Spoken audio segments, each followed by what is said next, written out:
सामाजिक विज्ञान में भैया बहनों आज हम भूगोल पर चर्चा करेंगे। जो कल का अध्याय मैंने पूरा कर दिया है, तो आज अध्याय 3 कृषि, इस पर हमको चर्चा करनी है। तो ये कृषि हमारे देश की अर्थव्यवस्था का आधार है भैया बहनों।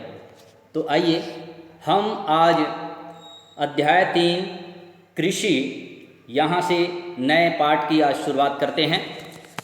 भैया बहनों, हम देखते हैं कि हमारा देश एक कृषि प्रधान देश है और कृषि प्रधान देश होने के नाते हमारी अर्थव्यवस्था का आधार ही कृषि है। आज हमारे देश में बहुत सारे उद्योग धंधे, कल कारखाने जो लगाए गए हैं वो कृषि पर आधारित है। जैसे तेल का उद्योग है ना, आप फल्ली तेल, सरसों का तेल, सूर्यमुखी का तेल, ऐसे न जाने कितने सारे। तो आखिर वो तेल की जो कंपनियां हैं है ना, जिसको हम दैनिक जीवन में उपयोग करते हैं, वो तेल किससे मिला? हमें कृषि क्षेत्र से, है ना। फिर उसके साथ साथ हम जो कपड़े पहनते हैं ये काहे से बना है? कपास से बना है। और कपास कौन उगा रहा है? किसान कहाँ से? अपने कृषि क्षेत्र से। तो भैया बहनों, आज देखते हैं कि ऐसे बहुत से कल कारखाने हमारे कृषि के ऊपर आधारित है। तो आइए हम हमारी कृषि के बारे में जानने और समझने का प्रयास करते हैं। भैया बहनों, हमारे पूर्वजों द्वारा हजारों वर्ष पहले चयन की गई फसलों का उत्पादन आज भी हम कर रहे हैं। प्रारंभ में फसल उत्पादन मुख्यतः भोजन के लिए किया जाता था भैया बहनों। कालांतर में जैसे जैसे समय बीतता गया, मनुष्य कपास, जूट आदि फसलों की भी खेती करने का कार्य प्रारंभ कर दिया। समय बीतने के साथ कृषि न केवल जीवन निर्वहन बल्कि व्यवसाय के दृष्टिकोण से भी की जाने लगी। मतलब हमारा कृषि मात्र अपने उदर भरण पोषण के लिए नहीं, बल्कि हमने उसका व्यावसायिक दृष्टिकोण से कृषि करना शुरू कर दिया। आज फसल उत्पादन लगभग एक व्यवसाय बन चुका है। इस कारण किसान उन्हीं फसलों को प्राथमिकता देता है जिससे अधिक से अधिक उसे लाभ मिले। फसल उत्पादन के इस व्यावसायिक दृष्टिकोण एवं मानव की बढ़ती आवश्यकता ने फसल उत्पादन के प्रतिरूप में काफ़ी बदलाव कर दिया है। यह बदलाव फसल उत्पादन के स्थान एवं समय दोनों स्तरों पर देखा जा सकता है। ये बहनों, आज समय के साथ कृषि मात्र भरण पोषण या जीविकोपार्जन का माध्यम नहीं, बल्कि एक व्यवसायीकरण का रूप ले लिया है। तो आइए हमारे देश में कृषि किन किन तरीकों से होता है, वह किस पर आश्रित है और उसके कौन कौन से स्वरूप को हम जानते हैं, इस पर चर्चा करें। तो भारत में फसल ऋतु, बच्चों, कृषि की विशेषता ऐसी है कि कहीं पूरे साल खेती की जा सकती है तो कहीं केवल वर्षा ऋतु में। क्यों? क्योंकि हमारा देश मानसूनी वर्षा पर आधारित है। और मानसूनी वर्षा आपने पढ़ा होगा भैया बहनों। मानसूनी वर्षा की विशेषता क्या है? कहीं अधिक वर्षा तो कहीं कम वर्षा, कहीं नाम मात्र को वर्षा। तो कोई समय का ऐसा निश्चित ऐसा मापदंड नहीं है। हमें पता है कि भारत में साल भर एक जैसी जलवायु नहीं होती है।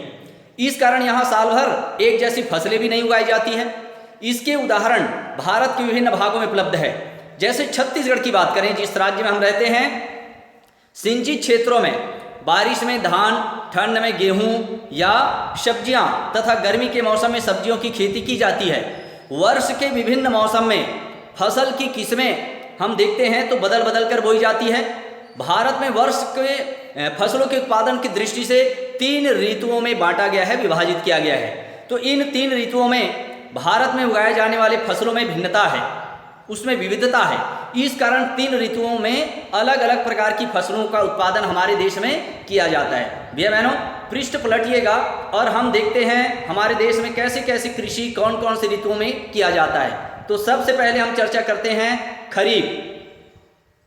इस ऋतु का आगमन मानसून के साथ प्रारंभ होता है। मानसूनी वर्षा लगभग पूरे भारत में होती है। इससे खेती के लिए पानी की उपलब्धता आसानी से हो जाती है। इसलिए इस ऋतु में देश में लगभग पूरे कृषि भूमि पर खेती की जाती है। इस ऋतु में मुख्यतः अधिकांशतः आर्द्रता का मतलब क्या होता है? जिसमें पानी भी गिरता है, धूप भी, गर्मी भी, और इससे वायु में आर्द्रता निर्मित हो जाती है और उच्च तापमान वाली फसलें उपजाई जाती है। इस मौसम में मुख्यतः हम देखते हैं तो धान, हम देखते हैं कि वर्षा ऋतु का जैसे आगमन होता है, किसान खेतों में अपना हल, बैल या ट्रैक्टर जो सुविधा है उसको लेकर के पहुंच जाता है और वह धान, मक्का, ज्वार, बाजरा, तुअर, मूंग, उड़द, तिल, मूंगफली, सोयाबीन आदि उगाता है। भैया बहनों, या वर्षा ऋतु के साथ जो फसलें उगाई जाती है उसे हम खरीफ ऋतु कहते हैं, खरीफ की फसलें कहते हैं। उसके बाद दूसरा नंबर देखिएगा रबी की फसलें। रबी में क्या, तो खरीफ समाप्त होते ही रबी की खेती शुरू हो जाती है जो पूरे शीत ऋतु तक चलती है। इस ऋतु में वर्षा बहुत कम होती है। वर्षा के कम हो जाने के कारण कृषि सिंचित अथवा नमी वाले प्रदेशों में की जाती है। इस ऋतु में बोई गई भूमि का रकबा खरीफ की तुलना में बहुत कम होता है भैया बहन। इस ऋतु में शीत बर्दाश्त कर सके ऐसी फसलें उगाई जाती है जो शीत को सहन कर सके, बर्दाश्त कर सके। रबी की प्रमुख फसलें हम कहें तो ये है गेहूं। अभी आप देख रहे होंगे वर्षा के साथ गेहूं का उत्पादन नहीं होता है भैया बहन। अब जैसे वो धान की फसलें काटता है तो क्या करेगा, अब शीत ऋतु का आगमन होने लगा है, धीरे धीरे ठंड का एहसास होना शुरू हो गया है, तो वो क्या करता है, धान की फसल काट करके गेहूं, जौ, तोरिया, सरसों, अलसी, मसूर, चना, ये अब वो शीत ऋतु के आगमन के साथ बोता है जिसे हम रबी फसल कहते हैं। साथ ही साथ यहाँ पर हम देखते हैं कि शीतकाल में जहाँ कुछ वर्षा होती है या सिंचाई द्वारा पानी की उपलब्धता अधिक है, वहाँ धान की भी फसलें ली जाने लगी है। उदाहरण के लिए इस काल में पश्चिम बंगाल में धान की खेती की जाती है, मतलब रबी की फसलों में भी अब धान का भी उत्पादन होने लगा है। ये रहा रबी की फसल। इसके नीचे चलते हैं जायद।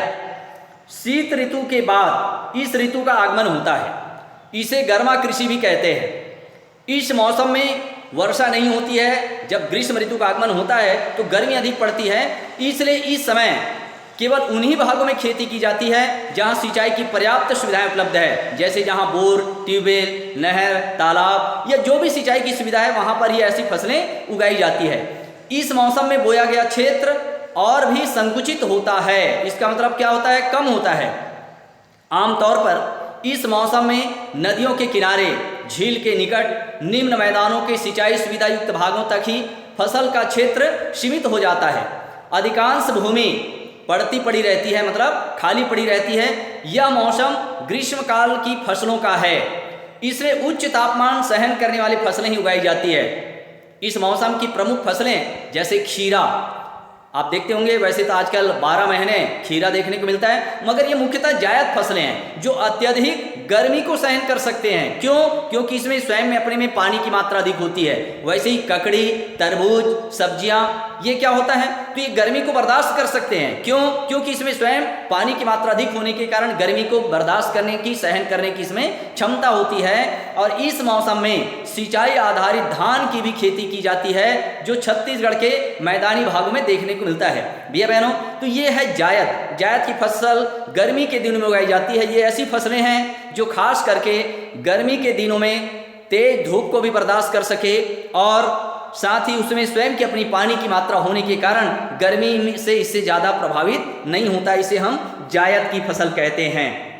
तो हमने देखा फसल ऋतु चक्र के आधार पर हमारे यहाँ खरीफ की फसलें जो मानसून आरंभ होने के साथ बोया जाता है, रबी की फसलें जैसे ही अभी वर्षा ऋतु समाप्त होगी और शीत ऋतु का आगमन होता है जिसमें मुख्य फसल मैंने बताया गेहूं, जौ, तोरिया, जबकि खरीफ में क्या मुख्य फसल, धान। फिर जायद, इसमें मुख्य फसलें क्या बताया मैंने, तो इसमें हम देखते हैं खीरा, ककड़ी, तरबूज जो अधिक गर्मी को सहन कर सकते हैं। भैया बहनों, ये हमारा कृषि, आज हम देखते हैं कि हमारा कृषि एक व्यावसायिक दृष्टिकोण से होने लगा है, जबकि पहले कृषि मात्र फसल उत्पादन जो होता था जीविकोपार्जन के लिए एवं खाद्यान्न पूर्ति के लिए होता था। भैया बहनों, आज के कालखंड में इतना ही, आगे और इस कालखंड में चर्चा करेंगे। धन्यवाद।